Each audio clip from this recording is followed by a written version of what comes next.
The Trump administration wants to fire up development of the U.S.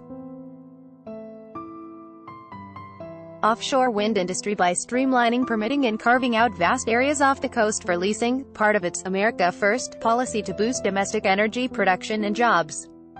The Europeans have taken note. The drive to open America's offshore wind industry has attracted Europe's biggest renewable energy companies, who see the U.S. East Coast as a new frontier after years of success across the Atlantic. Less experienced U.S. wind power companies, meanwhile, have struggled to compete in their own backyard, according to lease data and interviews with industry executives. Many are steering clear of the opportunity altogether, concerned by development costs and attracted to cheaper options on land. The Trump administration hopes the industry will help supply power to the heavily populated Northeast, eventually creating American jobs in manufacturing turbines, towers and other components. Its efforts are part of a broader push to relax regulations and spur development across the energy complex. This would be American-produced energy, and American jobs, said Vincent DeVito, energy policy advisor to Interior Secretary Ryan Zinke. It fits well with the America First agenda. For the moment, however, Europe's renewable energy companies are the ones using the opportunity to advance their already sizable head start in offshore wind projects. Since 2014, European-backed companies have won all 8 of the U.S. government's competitive offshore wind lease auctions with aggressive bids that have pumped up prices into the tens of millions of dollars. Bidding in an auction last year for nearly 80,000 acres off the coast of New York, for example, lasted 33 rounds with Norway's Equinor, formerly known as Statoil, eventually winning the lease for a record $42.5 million. An individual lease had never before sold for more than $5 million, according to public records. Europeans claimed another victory in May when a partnership between Copenhagen Infrastructure Fund and Avangrid, the U.S.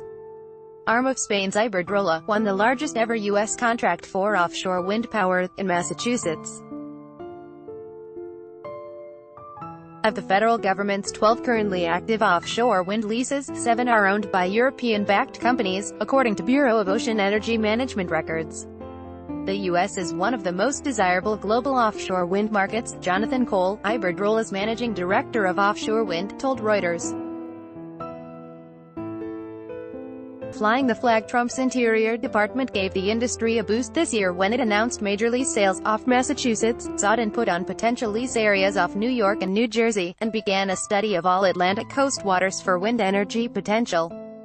It also proposed easing permitting, including by allowing developers to get some permits before making key decisions, like what size of turbines they would use.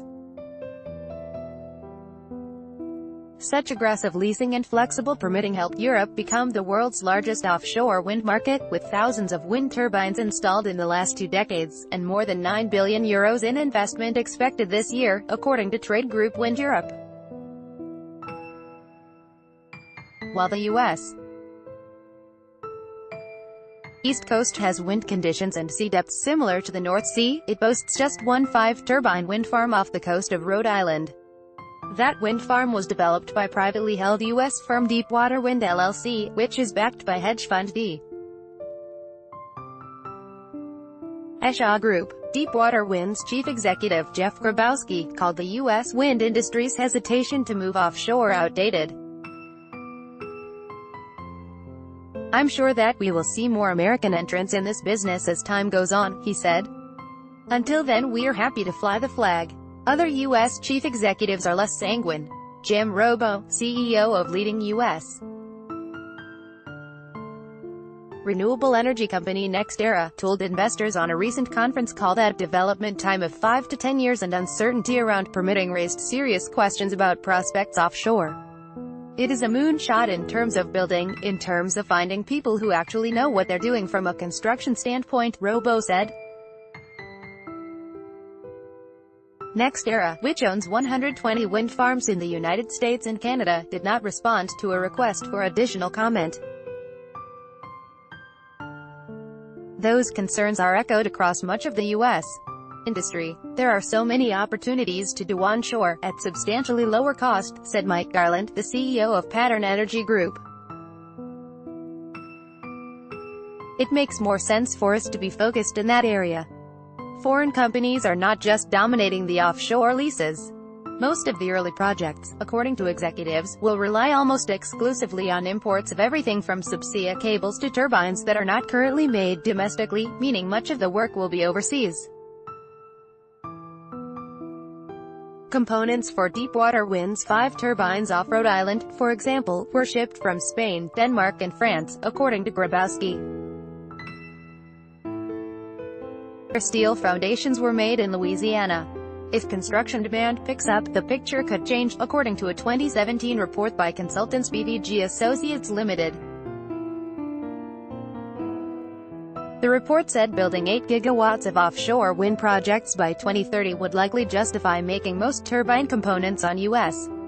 soil, helping support up 16,700 full-time jobs. The Interior Department's DeVito said he saw the possibilities firsthand during a visit to an offshore wind component manufacturing site in Copenhagen.